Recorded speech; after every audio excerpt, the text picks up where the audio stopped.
Nagbalik na naman yung checkpoint dyan.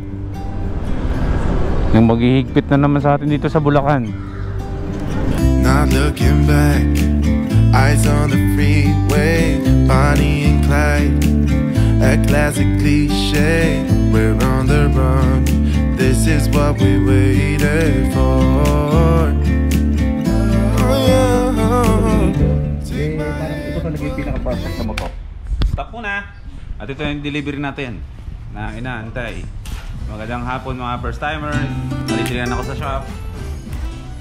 Yan yung mga flag, sir. Okay. Ito sir, sasakyan nyo? Ay, ito. Ito na inaantay natin ng mga signage ba. Ayun, nakikita ko na Geely na umiilaw sa loob. Pwede na buksan to, sir? Sara natin. Sara natin na kunwari atin. Pwede na ito ni Moss?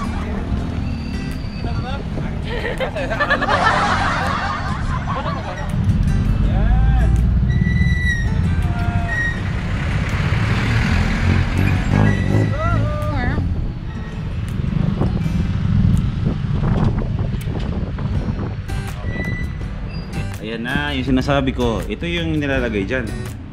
Dito. Oy, dito ka na naman ha. Naghahanap ka na naman ng angat-katin.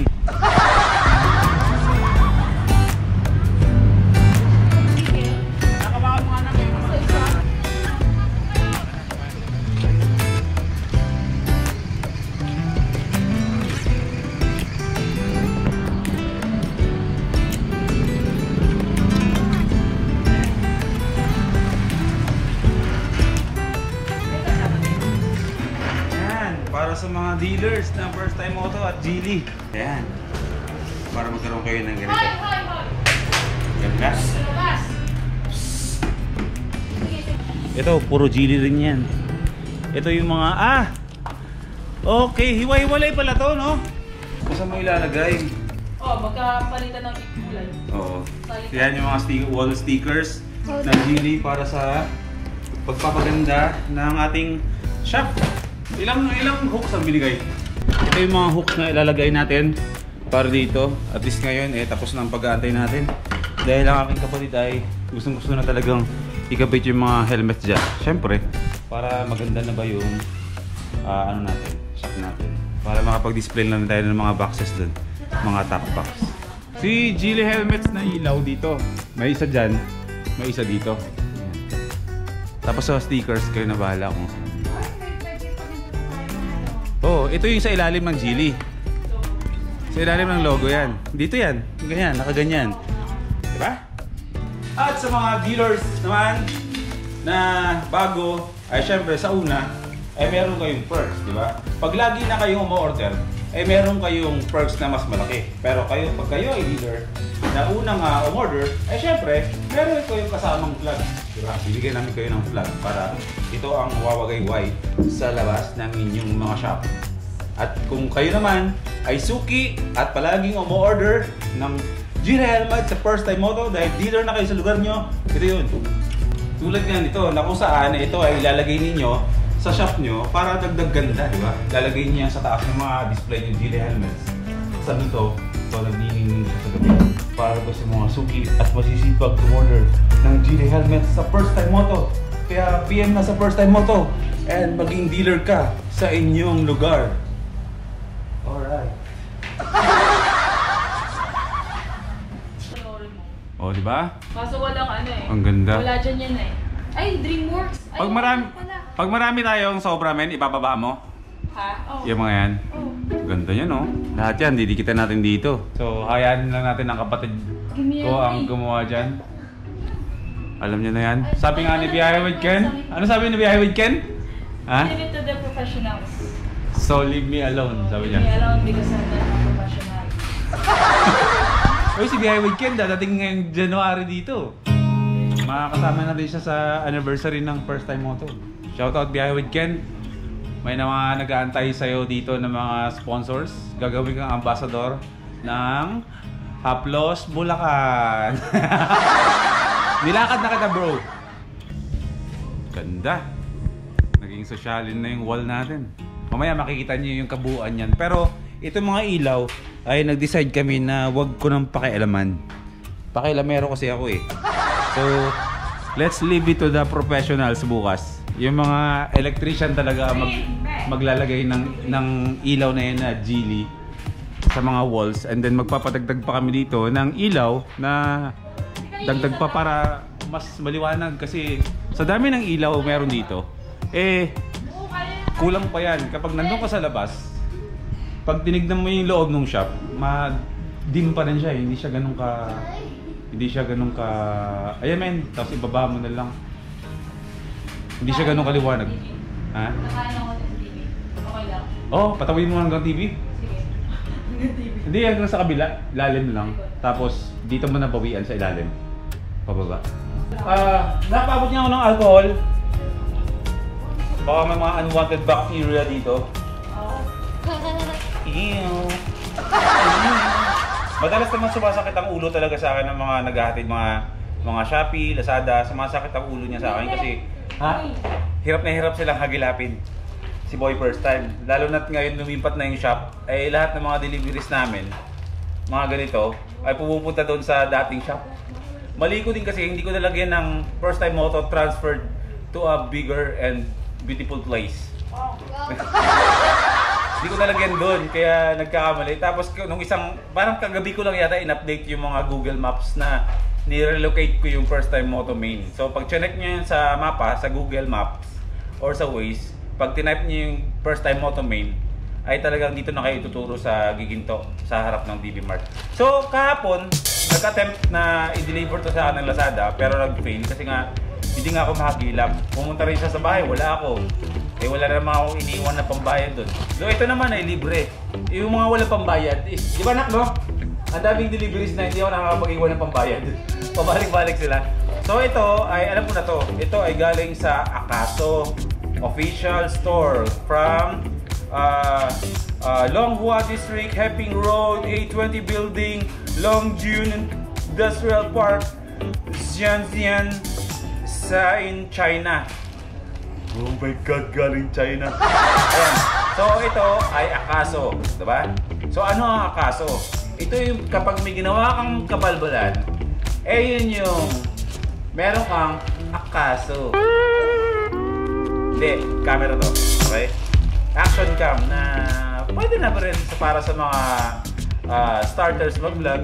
Actually, may kasamang microphone to, na-order ko na rin kanina. Ito ay sponsored, di ba? Hindi ko to binili. I-review natin to. Susubukan natin gamitin, di ba? Sa mga nagsisimula sa vlogging o mag-vlog, kahit hindi mo to vlog, pwede kayo mag-start sa camera na mura lang. As long as nakakapag-record ng video na maayos at nakakapag-capture ng magandang audio, goods na yun, di ba? Simulan mo muna, i-maximize mo muna kung anong meron ka, kung anong kaya ng bulsa mong biling gadget para sa gusto mong pag-vlog, okay? And then eventually, makakabili ka ng magandang camera. Pero kung kaya mo naman bumili ng camera, ay di bumili ka. So, ayun na. Wow! Ito ay Akaso Brave 4. Akaso, merong Brave 8 na eh. Akaso, Brave 4 ang pinadala. So, gusto nyo bang i-unbox natin? O kung gusto mo, ito gamitin ko, bigay ko sa yung GoPro ko. Ha? Wag na. Baka hilo? Hindi. Joke lang. Akaso Brave 4. Okay, parang yung case niya, parang ano rin, GoPro, di ba? Action cam siya. So, pwede nang gamitin sa mga vlog. Huwag tayo masyadong mag-expect ng magandang klaseng video dito dahil ito talaga, aminin na natin, di ba? May mga mamahaling camera ngayon na sobrang mahal pero sobrang ganda rin ng quality ng video. Okay? Pero may mga camera ngayon nagsilabasan na hindi kasing mahal tulad nito pero nakaka-produce ng magandang quality ng video. Di ba? Akaso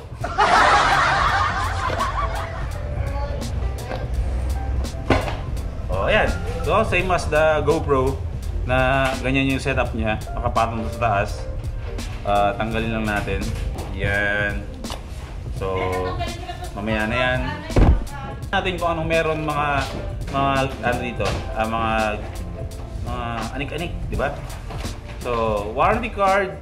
Activate your 2-year warranty now and get a free tapos quick start guide, USB, Oh, may controller! Ito, ilalagay dito. Isa-strap nyo dito. So, pwede kang mag-control. Or pwede nyo itong i-strap sa motor ninyo. Para kunwari, may yung action cam. Magagamit ito. Ito siguro ginagamit ni Chef TV sa ilalim ng motor niya. Di ba may shot siya sa ilalim? Nakakabit to, tapos di nyo na pinipindot. Sige, pag-aralan natin ha. Kaya, lahat to, yung mga sinisticker, mga pang-mounts. Napakadami. Pwede ito sa side mirror ni Optimus ha. Kahit sa mo pala didikit to eh. May case pa yung pindutan. Uy! Ano to? Charger, battery. Oh, ayos. So meron kasamang dalawang battery. Case pang underwater. Ito na underwater case na nga pala to. Ito yung underwater. Ito ay yung strap din, pang braso, panali. Lahat yan. Lahat yan pang mounting. Ito yung mismong action cam. Buksan natin. So ito yung pang underwater case niya. Oh, nipis. May camera siya sa harapan. Sobrang gaan. Sobrang gaan niya. Ang ganda. Brave 4. So, sa mga susunod na araw, ite-test natin itong camera na to. Hindi, ngayon na nga lang. Kapit natin to. Battery. Wala, naangat. Okay. So, yung takip niya ng battery, nakakalas siya. Hindi siya yung tipong gumaganyan-ganyan. So, ingatan niyo baka malaglag. Rubberized yung grip mo maayos. Lagay ng SD card dito bukas. At yung mga USB pang charge. Power on nandito. Try natin. Napakagaan. Parang kasing bigat lang siya ng battery ng GoPro eh. So, i-on natin. Ayun o. Maliwanag na siya. Akaso. So, kailangan ko pa palang kailangan ko pa palang i-register yung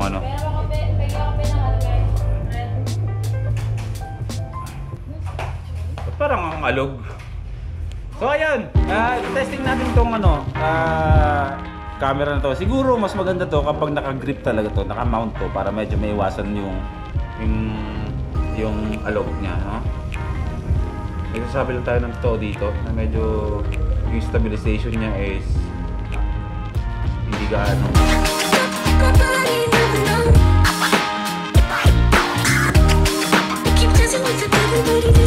Sabayan na katambay na ha, ikaw sa stickers ako dito para meron tayong contribution. Pwede na isa lang, no? Dalawa na? Bagay, marami naman tayong screw dito. Kinulang kami ng dito eh, ng wall mounts eh. Pero dahil advance tayo mag-isip, pinabutasan na natin. Isang gawaan lang ng nagbubutas ng wall. Hindi ako nagbutas yan eh.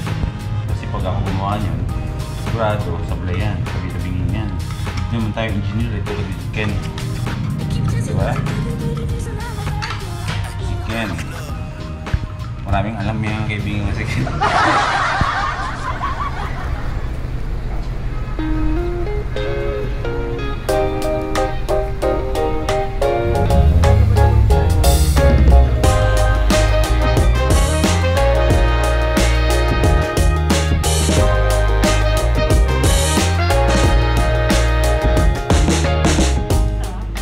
Mabigat yan, mabigat yan.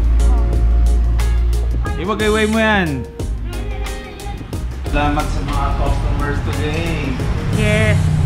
Nakarami tayo. Sulit ang araw. Bye.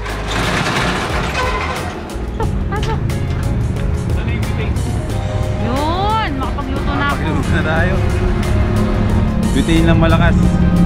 Kapag gabi kasi, pagdating ng mga 7 PM ay talagang nilalak namin to kasi highway ito eh. So, ayun, ginabi na tayo, maraming nangyari kaya ginabi na lang yung kadugtong ng vlog natin today. Pero maraming salamat sa pagsama, di ba? Gagawa pa rin natin mag-vlog kahit ang sikip ng araw natin palagi. Pero syempre, update muna kasi kinabukasan na to.